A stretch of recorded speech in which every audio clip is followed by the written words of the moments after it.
जय श्री गणेश। वशिष्ठ पत्नी अरुंधति द्वारा मेना को समझाना तथा सप्तऋषियों द्वारा हिमालय को शिव महात्म्य बताना। ऋषि बोले, हे हिमालय शिव जी के जगत पिता कहे गए हैं और पार्वती जगत की माता मानी गई है, इसीलिए आप अपनी कन्या महात्मा शंकर को प्रदान कीजिए और हे हिमालय, ऐसा करने से आपका जन्म सफल हो जाएगा और आप जगत गुरु के भी गुरु हो जाएंगे, इसमें संदेह नहीं है। ब्रह्मा जी बोले, हे मुनीश्वर, ऋषियों के इस प्रकार के वचनों को सुनकर उन्हें प्रणाम कर हाथ जोड़कर गिरिराज कहने लगे।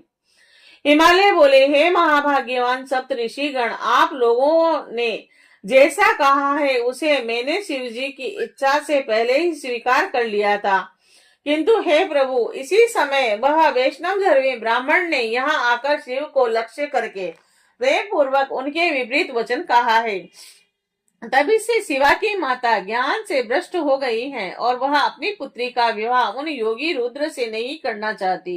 हे प्रभु, अत्यंत दुखी होकर मैंने वस्त्र धारण कर बड़ा हट्ट करके कपू को भवन में चली गई है और वह समझाने पर भी नहीं समझ रही। मैं सत्य कह रहा हूँ कि मैं भी ज्ञान भ्रष्ट हो गया हूँ और अब मैं भिक्षुक रूप धारणी महेश्वरी को कन्या नहीं देना चाहता हूँ। ब्रह्मा जी बोले, हे मुनि, शिव की माया से मोहित शैलराज इस प्रकार कहकर चुप हो गए और मुनियों के बीच बैठ गए। उसके बाद उन सभी सप्त ऋषियों ने शिव माया की प्रशंसा करके उन मीना के पास अरुंधति को भेजा और पति की आज्ञा पाकर ज्ञानदात्री अरुंधति शीघ्र ही वहां गई और जहां मीना और पार्वती थी, वहां जाकर अरुंधति ने शोक से मूर्छित होकर पृथ्वी पर सोई हुई मीना को देखा। तब उन पतिव्रता ने सावधानी पूर्वक हित कर वचन कहा। माता अरुंधति बोली, है साध्वी, मैंने मीना के उठिए, मैं अरुंधति आपके घर आई हूँ तथा कृपालु सप्तऋषिगण भी आए हुए हैं।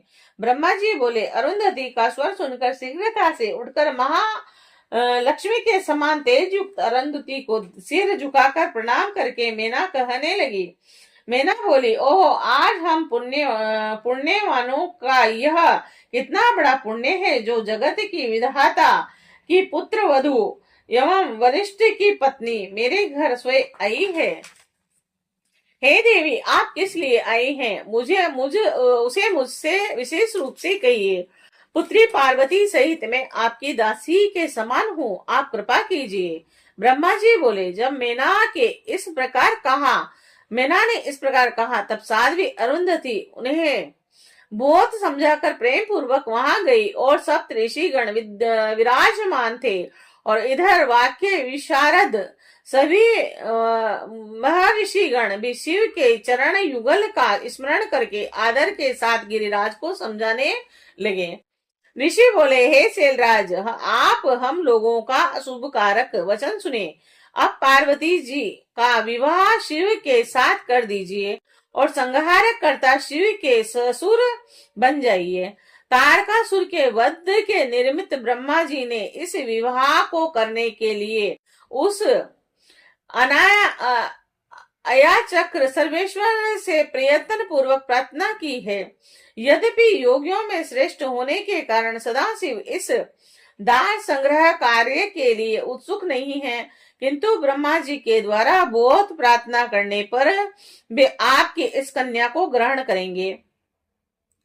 आपकी कन्या भी शिव जी को वर रूप में प्राप्त करने हेतु बड़ा तप किया है और इसीलिए उन्होंने उसे वर दिया है और इन्हीं दो कारणों से वे योगेंद्र विवाह करेंगे। ब्रह्मा जी बोले, ऋषियों की यह बात सुनकर हिमालय हंस करके फिर कुछ भयभीत होकर विनय पूर्वक इस प्रकार कहने लगे। हिमालय बोले, मैं शिव के पास कोई राजोचित सामग्री नहीं देख रहा हूँ और न कोई आश्रय और ऐश्वर्य ही दिखाई पड़ रहा है और न तो उनका सगा संबंधी ही दिखाई पड़ रहा है। मैं अत्यंत निर्लिप्त योगी को अपनी पुत्री नहीं देना चाहता हूँ। आप लोग तो ब्रह्मदेव के पुत्र हैं, आप लोग ही निश्चित बात बताइए। यदि पिता काम, मोह, भय और लोभ वश अपनी कन्या प्रतिकूल वर को प्रदान करता है तो वह नष्ट होकर नरक में जाता है। मैं स्व इच्छा से इस कन्या को शंकर को नहीं दूंगा, और हे ऋषियों, अब जो उचित विधान हो उसे आप लोग करें। ब्रह्मा जी बोले, हे मुनीश्वर, हिमालय के इस प्रकार के वचन को सुनकर उन ऋषियों में वहां के विशारद वशिष्ठ जी उनसे कहने लगे। वशिष्ठ जी बोले, हे शैलेंद्र, आप मेरी बात सुनिए, जो आपके लिए सर्वथा हितकर है, धर्म के अनुकूल है और सत्य, और इस लोक तथा परलोक में आनंद प्रदान करने वाली है। ऐसे लोक एवं वेद में 3 प्रकार के वचन होते हैं। शास्त्र का ज्ञाता अपने निर्मल ज्ञान रूपी नेत्र से उन सबको जानता है, और जो वचन सुनने में सुंदर लगे पर असत्य एवं अहितकर हो, ऐसा वचन बुद्धिमान शत्रु बोलते हैं, और ऐसा वचन किसी प्रकार हितकारी नहीं होता। जो वचन आरंभ में अप्रिय लगने वाला हो किंतु परिणाम में सुखकारी हो, ऐसा वचन दयालु तथा धर्मशील बंधु ही करता है, और सुनने में अमृत के समान सभी काल में सुखदायक सत्य का सार स्वरूप तथा हितकारक वचन श्रेष्ठ होता है। हे शैल, इस प्रकार 3 तरह के वचन नीति शास्त्र में कहे गए हैं। अब आप ही बताइए कि इन 3 प्रकार के वचनों में हम लोग किस प्रकार का वचन बोलें जो आपके अनुकूल हो। देवताओं के स्वामी शंकर जी ब्रह्म ज्ञान से संपन्न है, रजोगुणी संपत्ति से वीन है, उनका मन तत्व ज्ञान के समुद्र में सदा निमग्न रहता है। ऐसे ज्ञान तथा आनंद के ईश्वर सदा शिव को रजोगुणी वस्तुओं की इच्छा किस प्रकार हो सकती है, और ग्रस्त अपनी कन्या राज संपत्ति और शक्तिशाली को देता है। पिता यदि अपनी कन्या किसी दीन दुखी को देता है तो वह कन्या घाती होता है, अर्थात उसे कन्या के वध का पाप लगता है। हे हिमालय, कौन कहता है कि शंकर दुखी है? कुबेर जिनके दास हैं, वे शिव की तो अपनी भंगिमा की लाली मात्र से संसार का सृजन संहार करने में समर्थ हैं। वे निर्गुण परमात्मा परमेश्वर प्रकृति से सर्वथा परे हैं, और सृष्टि कार्य करने के लिए जिनकी 3 मूर्तियां ब्रह्मा विष्णु महेश से जगत में उत्पत्ति पालन और संहार करती है। ब्रह्मा ब्रह्म लोक में रहते हैं, विष्णु क्षीर सागर में वास करते हैं और हर कैलाश में निवास करते हैं। यह सभी शिव की विभूतियां हैं। यह सारी प्रकृति शिव से ही उत्पन्न हुई है, और जो 3 प्रकार की होकर इस जगत को धारण करती है, वह प्रकृति इस जगत में अपनी लीला से अंश अवतारों तथा कल अवतारों के रूप में अनेक प्रकार की प्रतीत होती है। उनकी वाणी रूप प्रकृति मुख से उत्पन्न हुई है, जो वाणी की अधिष्ठात्री देवी उनकी लक्ष्मी रूप प्रकृति वक्त स्थल से आविर्भूत हुई है, और जो संपूर्ण संपत्ति की अधिष्ठात्री है।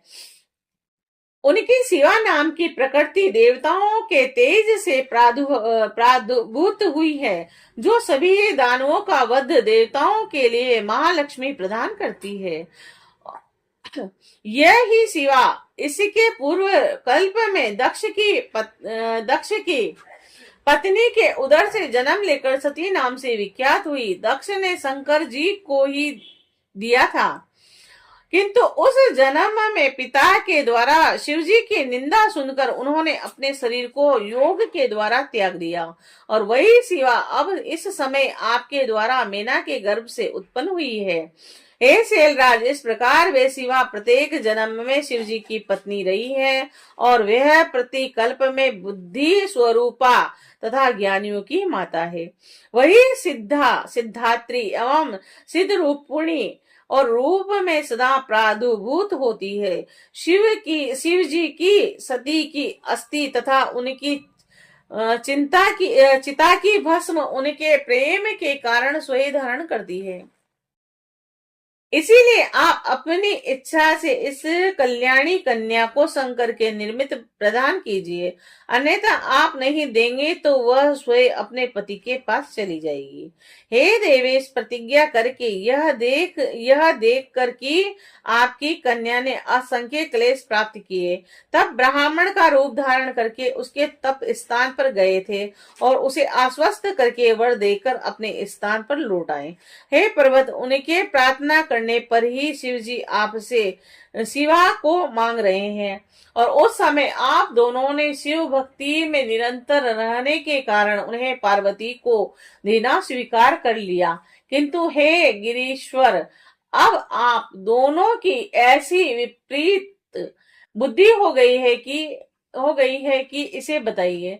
जब सदाशिव पार्वती की प्रार्थना हेतु तुम्हारे पास आए थे और तुमने उन्हें अस्वीकार कर दिया, पर यहाँ से लौटकर उन्होंने हम ऋषियों को तथा अरुंधति को शीघ्र ही भेजा है, और इसीलिए हम लोग आपको उपदेश देते हैं कि आप इस पार्वती को शीघ्रता से रुद्र को प्रदान कीजिए।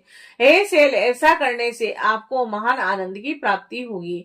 हे शैलेंद्र, यदि आप इस शिवा को शिव के लिए अपनी इच्छा से नहीं देंगे तो भी भवितव्यता के बल से यह विवाह अवश्य होगा।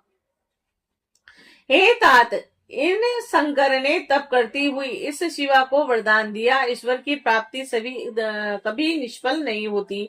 जब ईश्वर के उपासक महात्माओं की प्रतिज्ञा कभी विफल नहीं होती, तो फिर सारे संसार के अधिपति इन ईश्वर की प्रतिज्ञा की बात ही क्या। जब अकेले महेंद्र ने लीला से ही पर्वत के पंख काट डाले और पार्वती अकेले ही मेरू का शिखर ढहा दिया, तो उस सर्वेश्वर की प्रतिज्ञा कैसे निष्फल हो सकती है। हे शैलेंद्र, पूर्व काल में अरण्य नामक राजेश्वर अपनी कन्या ब्राह्मण को देकर उसके श्राप के भय से अपनी संपत्ति की रक्षा की थी। ब्राह्मण के श्राप से भयभीत हुए उस राजा को नीति शास्त्र का ज्ञाता गुरुजनों ने श्रेष्ठ बंधुओं ने समझाया था। और हे शैलराज, इसी प्रकार आप भी अपनी कन्या को शिव के निर्मित देकर समस्त बंधु वर्गों की रक्षा कीजिए तथा देवताओं को अपने वश में कीजिए। ब्रह्मा जी बोले। वशिष्ठ के इस वचन को सुनकर कुछ हंस करके व्यथित हृदय से उन्होंने राजा अरण्य का वृतांत पूछा। और हिमालय बोले, हे महान, वह अरण्य राजा किसके वंश में उत्पन्न हुआ था और उसने अपनी कन्या को देखकर किस प्रकार संपूर्ण संपत्ति की रक्षा की। ब्रह्मा जी बोले, हिमालय के इस प्रकार के वचन को सुनकर वशिष्ठ जी प्रसन्नचित्त होकर राजा अरण्य का सुखदायक वृत्तांत करने लगे। श्री शिवाय नमस्तुभ्यम।